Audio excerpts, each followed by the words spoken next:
Hey guys, Dominique here again, lead catalog manager at Sunken Stone. Today we are going to be discussing a little bit of your inventory turnover rate, which can also be referenced as your replenishment strategy or even your forecasting.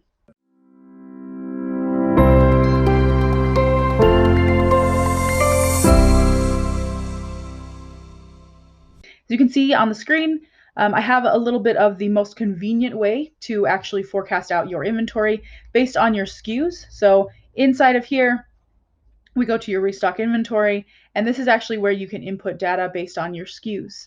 It will use an algorithm from Amazon specifically to spit out certain numbers as far as what you need to send in, when you need to ship it by, and then also you want to stay within this green realm on this little bar. So every single SKU has different things, especially since you'll be entering this in manually. You would be basically adding in any kind of lead time, supplier lead time, replenishment frequency. You can also add your case quantities if you'd like to. That's not a problem either. Assign it out a supplier name. Lots of different things on here, product importance.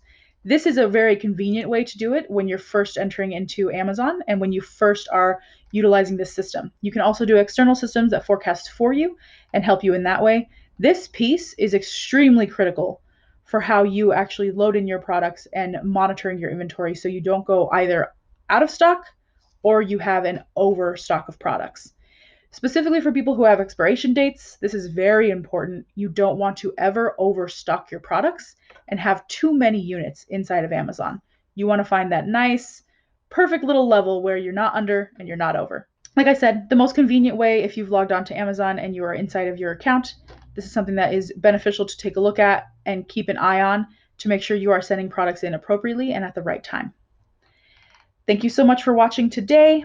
Please like and subscribe below, and then also make sure you are looking to pick up your Ultimate Amazon Playbook. In the next video, we'll be talking about understanding seasonal inventory. Thank you. Bye-bye.